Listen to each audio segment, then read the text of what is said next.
नमस्कार दोस्तों, शिव साधना केंद्र में आपका हार्दिक स्वागत है। मंत्र जाप से जुड़े हुए जितने भी प्रश्न हैं, आज उन सभी प्रश्नों का उत्तर आज मैं आपको देने वाला हूं। बहुत सारे बहन और भाई कमेंट करते हैं मंत्र जाप से जुड़े हुए प्रश्नों पे कि ये प्रश्न है उनका, कोई ये प्रश्न है, तो कई बार कमेंट में उनके पूरे प्रश्न का उत्तर नहीं दे पाते। तो इसीलिए एक अलग से वीडियो बना रहा हूँ जिसमें मैं आपके तमाम प्रश्नों को ले रहा हूँ और जितने भी मंत्र जाप से जुड़े हुए प्रश्न हैं, अधिकतर प्रश्न इस वीडियो के माध्यम से कवर किए जाएंगे और मेरी कोशिश रहेगी कि आपको आपके प्रश्नों के उत्तर मिल पाए। उससे पहले बता दूं, अगर आप पहली बार हमारे चैनल शिव साधना केंद्र पर हैं तो आपके सामने जो लाल कलर का बटन है सब्सक्राइब का, उसे दबा के चैनल को सब्सक्राइब कर दो ताकि आप हमारे साथ जुड़ सको, शिव साधना केंद्र के साथ जुड़ सको। बेल आइकन को दबा दो, घंटे के निशान को, ताकि जो जानकारी हम डालें सबसे पहले आपको प्राप्त हो। तो आइए शुरू करते हैं पहला प्रश्न के साथ। पहला प्रश्न है कि मंत्र जाप, जब आप मंत्र जाप करते हैं तो क्या क्या चीज़ें जरूरी होती है मंत्र जाप के लिए। तो देखिए, मंत्र जाप के लिए सबसे पहली चीज़ जो होती है जरूरी, वो होती है समय। एक ऐसा समय आपका होना चाहिए कि जिसको आप बदल ना सको, यानी कि ऐसा ना हो कि आज आपने 7 बजे मंत्र जाप किया, अगले दिन आपने 10 बजे किया, अगले दिन आपने 5 बजे किया। तो मंत्र जाप का जो समय है वो एक होना चाहिए। ब्रह्म मुहूर्त में अगर आप मंत्र जाप करें तो सबसे उत्तम है, या फिर 9 बजे के बाद आप मंत्र जाप करें तो सबसे उत्तम है। आसन आपका होना चाहिए, उस आसन पर किसी और व्यक्ति को बैठने की अनुमति नहीं होनी चाहिए। साथ ही माला, ये 3 चीज़ें वो चीज़ें हैं जिन चीज़ों को आप पालन करते हुए अगर आप मंत्र जाप करते हैं तो आपका मंत्र भी सिद्ध होता है, साथ साथ में वो मंत्र एक बहुत अच्छा फल भी आपको प्रदान करता है। एक आसन, एक माला और एक समय होना चाहिए मंत्र जाप करने का। और आसन की जो ऊर्जा है, ताकि वो किसी दूसरे व्यक्ति के ऊपर प्रवेश ना करे, तो इसलिए दूसरे व्यक्ति को आसन नहीं दिया जाता। ऐसे ही माला, किसी दूसरे व्यक्ति को माला नहीं दी जाती ताकि जो ऊर्जा है वो आपके अंदर ही रहे। दूसरा प्रश्न, मंत्र जाप कब करना चाहिए। तो देखिए, मंत्र जाप सबसे महत्वपूर्ण है मानसिक शांति। जब आपके दिमाग में मानसिक शांति हो, जब आपके अंदर मानसिक शांति हो, आपके घर परिवार में शांति हो, तब सबसे बड़ा फायदा होता है, क्योंकि उस समय आपका दिमाग मंत्र जाप के अलावा किसी और चीज के बारे में नहीं सोच पाता। लड़ाई झगड़े घर में होंगे, दिमाग में टेंशन होगी, उस समय अगर आप मंत्र जाप करोगे तो पूर्ण रूप से जितनी ऊर्जा है उस ऊर्जा को एक स्थान पर आप एकत्रित नहीं कर पाओगे। वो ऊर्जा भटकती रहेगी, आपका मन जो है वो भटकता रहेगा। तो बहुत महत्वपूर्ण है कि जब आप मंत्र जाप करने के लिए बैठे तो मानसिक शांति जरूरी है आपके मस्तिष्क में, आपके दिमाग में। सुबह ब्रह्म मुहूर्त यानी सुबह 5 बजे या फिर 4 से 5 बजे के बीच में, या फिर 9 बजे के बाद 12 बजे से पहले पहले मंत्र जाप आप जरूर करें। ये उन लोगों के लिए है जो सुबह और शाम मंत्र जाप करना चाहते हैं। अगला प्रश्न है, क्या चलते फिरते भी मंत्र जाप किया जा सकता है। तो बिल्कुल, चलते फिरते भी मंत्रों का जाप किया जा सकता है। हालांकि मैं आपको बता दूं कि मंत्र जाप जो चलते फिरते व्यक्ति करता है उसका प्रभाव इतना होता है कि वो मंत्र उस व्यक्ति को सांसारिक सुखों के साथ साथ में मोक्ष की प्राप्ति भी करा देता है। क्योंकि जब आप मंत्र जाप करते रहते हैं तो एक निश्चित संख्या में वो मंत्र भी सिद्ध हो जाता है। हमारे पुराणों में, वेदों में बताया गया है कि जब आप मंत्र जाप करते हैं तो मंत्र जाप का जो भी जितनी भी संख्या होती है उस संख्या का दशांश हवन, फिर दशांश तर्पण, फिर दशांश मार्जन आपको करना होता है, फिर दशांश ब्राह्मण भोजन आपको कराना होता है, भोज कराना होता है। पर अगर आप ये चीजें भी नहीं करना चाहते तो उतनी ही संख्या में दशांश मंत्र जाप आप कर लो, तो आपको कुछ करने की आवश्यकता नहीं है, आपका मंत्र सिद्ध हो जाएगा।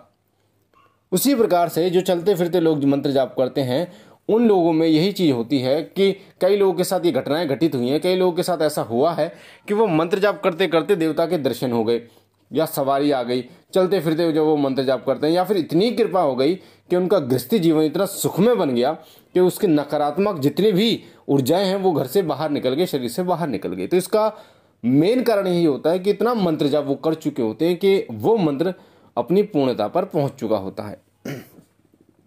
अगला प्रश्न लेते हैं कि कौन सा मंत्र जाप करना चाहिए। तो देखिए, कौन सा मंत्र जाप करना चाहिए ये आपके ऊपर निर्भर करता है।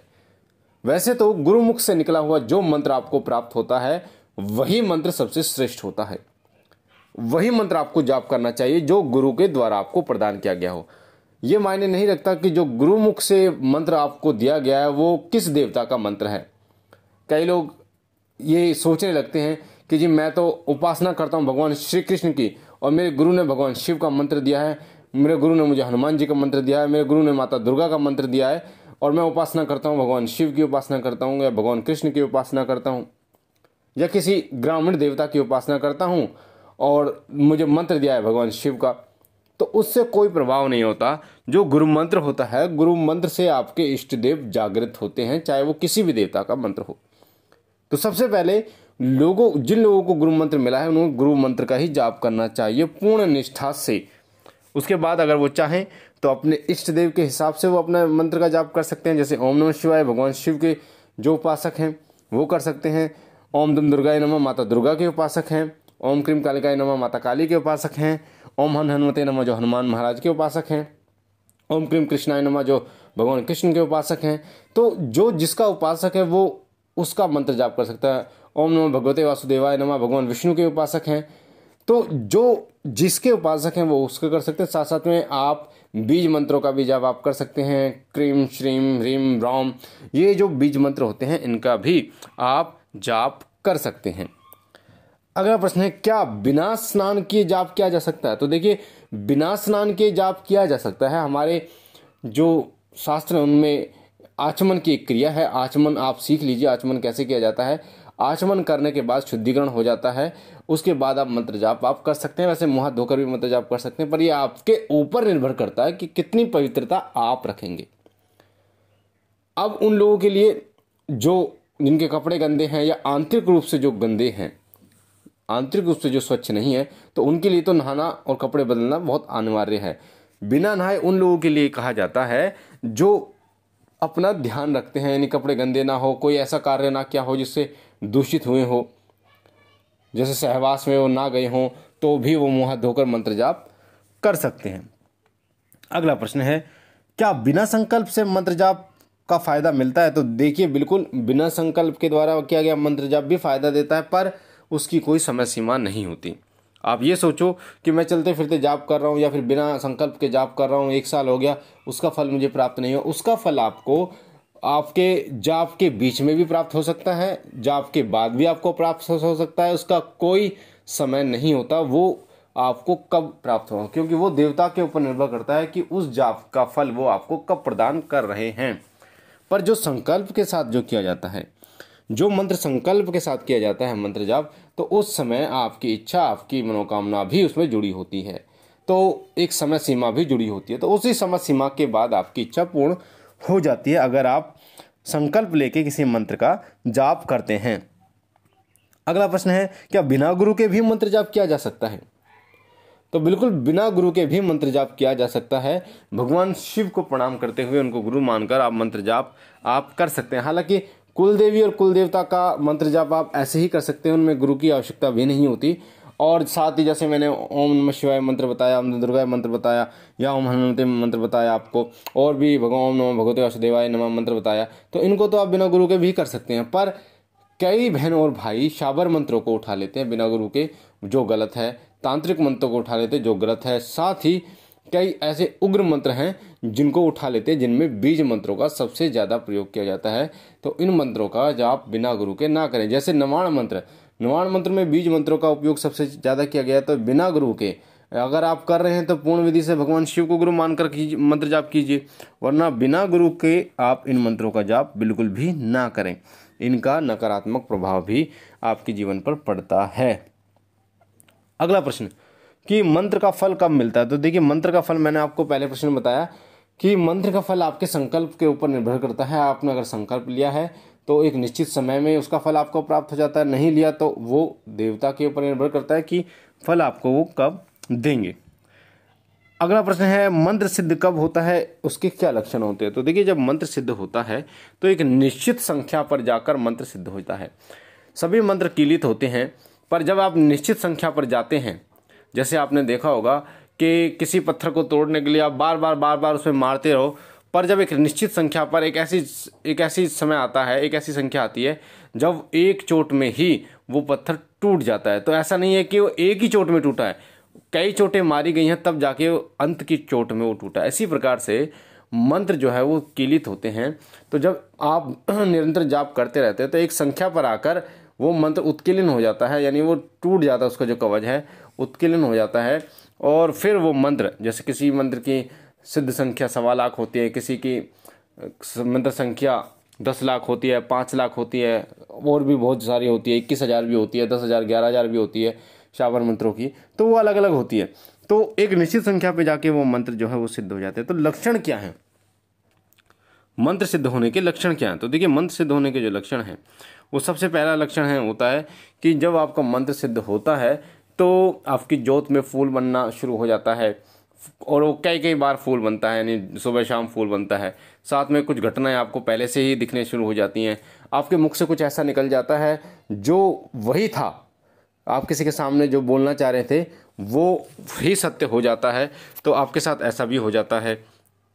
स्वप्न के माध्यम से देवता के दर्शन आपको होने शुरू हो जाते हैं, कई घटनाओं का ज्ञान आपको होना शुरू हो जाता है।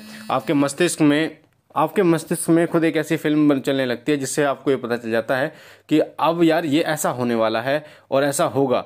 आप किसी से कुछ बोल देते हैं तो वो सत्य हो जाता है, आप किसी को गुस्से में कुछ बोल देते हैं वो सत्य हो जाता है, खुशी से कुछ बोल देते हैं वो सत्य हो जाता है। तो ये मंत्र सिद्धि के ही लक्षण जो हैं वो होते हैं। अगला प्रश्न लेते हैं, क्या एक दिन में कितने मंत्र सिद्ध कर सकते हैं? तो एक दिन में देखिए, मंत्र सिद्ध तो होता है, काफ़ी समय लगता है, 21 दिन का, 11 दिन का, 41 दिन का, पर एक दिन में कितने मंत्रों का जाप कर सकते हैं, ये प्रश्न जो है। एक दिन में कई मंत्रों का भी आप जाप कर सकते हैं, वो आपके ऊपर निर्भर करता है। जैसे गुरु मंत्र का जाप आप कर सकते हैं, इष्ट देव का मंत्र का जाप आप कर सकते हैं, इष्ट देव का, कुलदेव का मंत्र जाप कर सकते हैं। इस तरीके से मंत्रों का जाप किया जा सकता है। तो ये थे कुछ प्रश्न जो मैंने आपको बताए, उनके उत्तर के मंत्र जाप से जुड़े जितने आपके प्रश्न हैं। मुझे आशा है कि जिन लोगों की इस प्रकार के प्रश्न थे उनको उनके उत्तर मिले होंगे। बाकी आपको यही कहना चाहूँगा, अगर कोई प्रश्न रह गया है तो मैं कोशिश करूँगा कि उसका उत्तर भी आपको दूँ, कमेंट में आप पूछिएगा। बाकी अगर आप पहली बार हमारे चैनल शिव साधना केंद्र पर हैं तो आपके सामने जो लाल कलर का बटन है सब्सक्राइब का, उसे दबा के चैनल को सब्सक्राइब कीजिए ताकि आप हमारे साथ जुड़ सकें, शिव साधना केंद्र के साथ जुड़ सकें। बेल आइकन को दबाइए ताकि जो भी हम जानकारी डालें सबसे पहले आपको प्राप्त हो। मैं बाबा भोलेनाथ से यही विनती करता हूँ कि बाबा सदैव आपकी झोली भरते रहे, आपके घर काम में बरकत रखें, तमाम खुशियाँ आपकी झोली में डालें। हम मिलते हैं एक नई जानकारी के साथ अगली वीडियो में, तब तक के लिए ओम नमः शिवाय, ओम नमः शिवाय, ओम नमः शिवाय।